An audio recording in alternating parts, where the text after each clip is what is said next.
একটা short information থাকে। তারপরে আপনি চেষ্টা করবেন অ্যাবস্ট্রাক্ট, অর্থাৎ এই অ্যাবস্ট্রাক্টটা লিখবেন আপনি ফুল রিসার্চ রিপোর্ট বা ফুল ম্যানুস্ক্রিপ্ট ডেভেলপমেন্টের পর। অর্থাৎ যদি আপনি 8 থেকে 10,000 ওয়ার্ড বিশিষ্ট কোনো ফুল রিসার্চ পেপার ডেভেলপ করেন, সেক্ষেত্রে আপনি যে 300 ওয়ার্ডের যে অ্যাবস্ট্রাক্টটা করবেন সেটা ওখান থেকে সামারাইজ, সেখান থেকে সিনপসিস, সেখান থেকে এক্সিকিউটিভ সামারি থেকে স্মল সামারি বা ব্রিফ সামারি, যেটা কনসাইজ প্রিসাইজ থাকবে, অনেক শর্ট ভার্সন, অর্থাৎ লেম্যান সামারি আমরা বলতে পারি। যে কেউ ছোট আকারে পড়ে বুঝতে পারবে যে আপনি ওই বিষয়গুলোর মধ্যে কি আর্টিকুলেশন করছেন, কি ধরনের এসেন্স গুলো আনছেন, কি ধরনের ম্যাগনিটিউড গুলো আনছেন, কি ধরনের ইনফরমেটিভ ইনফরমেশন গুলো আনছেন, কি ধরনের ক্যাচি প্রিসাইজ আইডিয়া গুলো, ইনোভেটিভ আইডিয়া গুলো নিয়েছেন, কি ধরনের চুম্বক অংশগুলো এখানে অবতারণা করেছেন। অর্থাৎ যে কেউ আপনার ফুল রিসার্চ পড়ার আগে এই 300 ওয়ার্ড অ্যাবস্ট্রাক্ট করে সে যদি পছন্দ করে, তখন কিন্তু সে ফুল পেপারটা পড়ার চেষ্টা করবে। অর্থাৎ আগে দর্শনদারি পরে গুণ বিচার, এটা কথা আছে। অবশ্যই অ্যাবস্ট্রাক্টটাকে যদি যদি আপনি চিন্তা করেন দর্শন এবং ফুল রিসার্চ পেপারটাকে আপনি মনে করবেন আপনার গুণ। অর্থাৎ সে যেন আপনাকে এন্ট্রেন্স, আপনার বাসায় ঢোকার এন্ট্রেন্স পয়েন্টটুকু আগে স্ট্রংগেস্ট করবেন। আস্তে আস্তে আপনি ডিপলি আপনার ঘরের ভিতর প্রবেশ করবে। আপনার ঘরের ভিতর প্রবেশ করার পর তাকে আপনি কি দিয়ে খানা দানা দিবেন এবং পরবর্তীতে সে গেস্ট হিসেবে গেস্ট রুমে ঘুমাবে, অর্থাৎ বিভিন্ন স্টেপ যেগুলো আমরা ফ্যামিলি ল্যাবে করি, ঠিক ফুল রিসার্চ পেপারটা আপনার ফুল একটা এন্ট্রেন্স থেকে এন্ডিং পয়েন্ট পর্যন্ত। অর্থাৎ আমরা যদি কোনো পাবলিকেশন সাইটে আপলোড করি, সাবমিট করি, তার আগের যে প্রসিডিওর গুলো, ফুল স্টেপ গুলো আপনাকে স্টেপ বাই স্টেপ নিয়ে আসার চেষ্টা করতে হবে। কিওয়ার্ড আপনারা দেখবেন, আপনি যদি কোনো রিসার্চ টাইটেল বা আপনি যদি কোনো ধরনের কোনো যদি টপিক যদি চুজ করেন, আপনি কিন্তু ফুল টাইটেলটা দিয়ে সার্চ দিলে অনেক ডকুমেন্ট বা ইনফরমেশন জানার নামে না, সাধারণত আপনার কিওয়ার্ড দিয়ে সার্চ দিই। ঠিক আপনার ওই 4 থেকে 6টা ক্যাচি কিওয়ার্ড থাকবে, যেটাকে সার্চ দিলে আপনার ফুল রিসার্চ রিপোর্ট বা ফুল ম্যানুস্ক্রিপ্টের মধ্যে দেখবেন ওই শব্দগুলো বারে বারে আসছে। অর্থাৎ কেউ যদি 4 থেকে 6টা ওয়ার্ড দিয়ে রিসার্চ দেয়, আপনি সুন্দরভাবে সেখানে ওই রিলেটেড ইনফরমেশন বের হওয়া শুরু করবে। কিওয়ার্ডটা খুবই গুরুত্বপূর্ণ। এরপরে আপনার মূল ফেজ, আপনার যে রিসার্চ পেপার যে ডেভেলপমেন্ট করছেন, প্রথম হচ্ছে ইন্ট্রোডাকশন। অনেকে বলে যে ইন্ট্রোডাকশন 1200 ওয়ার্ডের মধ্যে করতে হয়, কেউ বলে 2,000-2,500 ওয়ার্ড, কেউ বলে 3,000 ওয়ার্ড।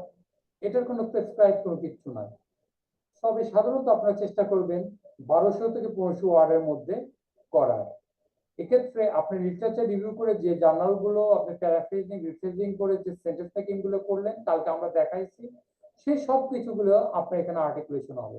আপনার নিজস্ব কিছু লাইন থাকবে, পাশাপাশি ওই যে জার্নাল বা বিভিন্ন আর্টিকেল থেকে লাইনগুলো পিক করলেন, প্লেগরাইজম সফটওয়্যারে যাতে ধরা না পড়ে সেইভাবে ওয়ার্ডগুলো সেন্টেন্স মেকিং করে লেখার চেষ্টা করবে, এবং সাইটেশন গুলো থাকবে, রেফারেন্সিং থাকবে শেষ পার্টে, এবং সেখানে নোবেলটি যেন থাকে আপনি অবশ্যই অ্যাকনোলেজ করবেন।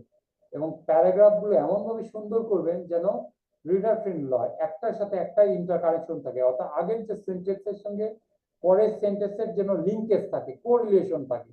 অর্থাৎ অন্যরকম হয় না, আপনি প্রথম প্যারাতে একরকম বলছেন, দ্বিতীয় প্যারাতে আরেক রকম, বা প্রথম লাইনে একরকম বলেছেন, দ্বিতীয় লাইনে আরেক রকম, তখন কিন্তু রিডার ফ্রেন্ডলি হবে না এবং আপনার এই ফুল রিসার্চ পেপারটা রিজেক্টেড হবে। অর্থাৎ এই ক্ষেত্রে আপনি চিন্তা করবেন, আপনি কোনো টাইটেল গ্লোবাল আসপেক্টে আগে লিখবেন, আপনি ইন্টারন্যাশনালি কনটেক্সট চিন্তা করে আগে লিখবেন।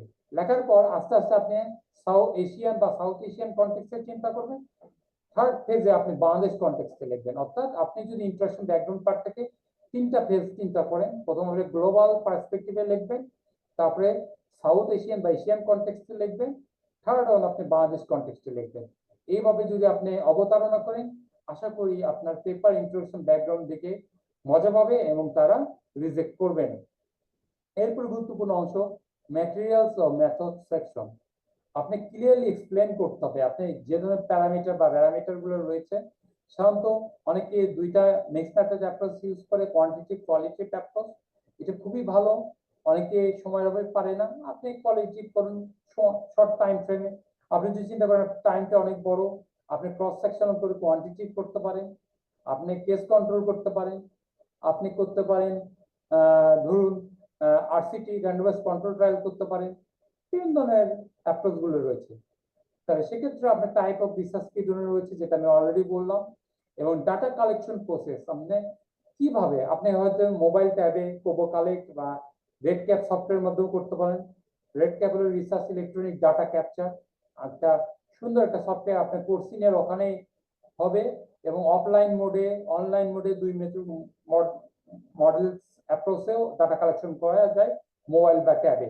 সেটা সিএসভি ফাইল হিসেবে আপনাকে ডাটা ট্রান্সমিট করবে, আপনার সার্ভারে আসবে বা একটা লিঙ্কেজ থাকবে, সেখান থেকে ডাটা আপনারা ডাউনলোড করে সুন্দরভাবে কনভার্ট করতে পারবেন এমএস অ্যাক্সেস সফটওয়্যারে বা এক্সেলে করতে পারবেন।